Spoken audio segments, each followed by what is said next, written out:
Hi guys, and welcome back to Hilltop Farm. I'm Jay, and today I'm going to be showing you how to make a roast vegetable bake. Okay, this recipe is one of my own. The recipe came about basically because Hilltop Farm is the focal point of Christmas every year, and our small family spend Christmas with us. A few years ago, however, we had a very large Christmas here with extended family, and friends came, and not wanting to run out of food, I made sure that there was plenty of food, and the next day we were inundated with excess in the way of cooked vegetables, roast vegetables, what to do. And that's how I invented this recipe and came up with it.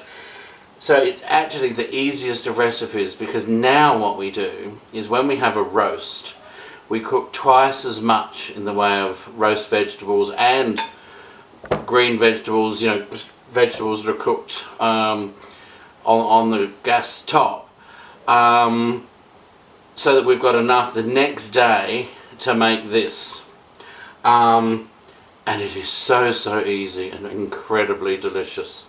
Okay, so you start with a bowl full of all the leftover vegetables. Look at that. Okay, all those wonderful juices all going in. Okay, now this is the gravy that was made from the pan juices that came out of a grand meatloaf, and I told you it makes an excellent gravy. It's cold obviously, but it's practically a food group on its own. I don't know if you can see that, but we'll put a few dollops of that in.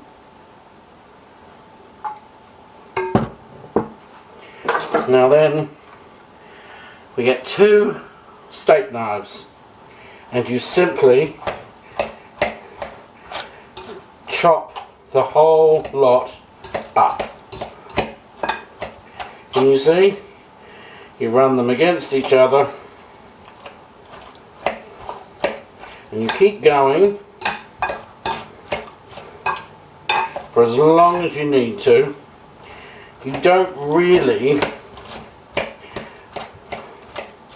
want any whole pieces in here.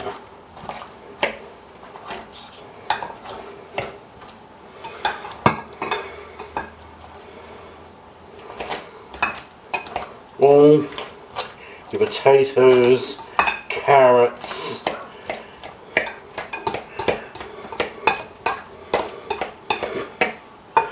all cut up.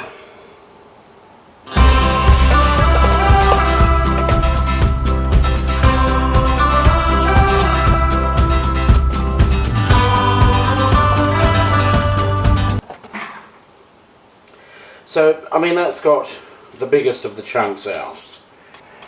Now, okay, they can go over there.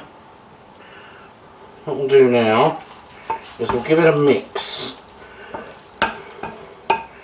Okay, because you don't want one person getting all of one type of vegetable and someone else getting all of another. The idea is it becomes a wonderful combination.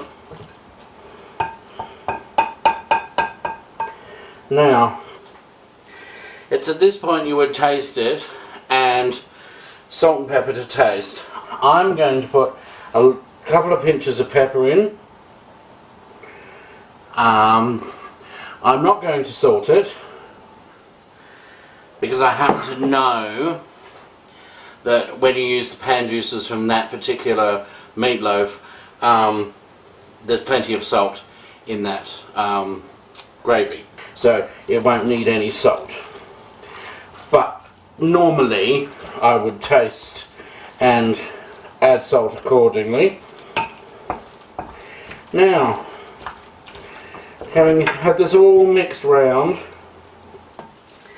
oh, and you use whatever vegetables you have, but you really need to have potatoes to give it some guts, and you need orange and green representation, in my opinion, or it just doesn't look as nice. Okay, so what we do is we move that to one side and that too, and there we go. Now we have an oven dish well greased with butter. Right, now you empty all this into your dish.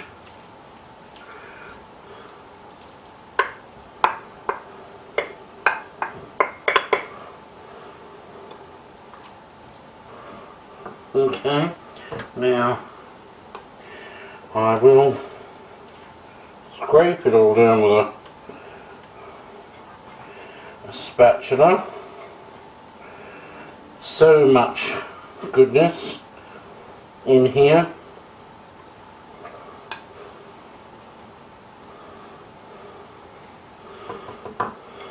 There we go. Now, spread it out evenly into the edges first. Okay, then once you've done that, press it down.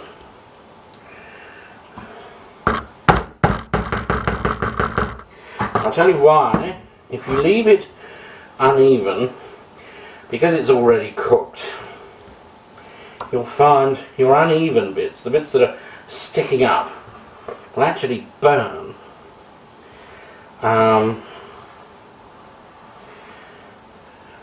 Okay. Now, what I do, I take butter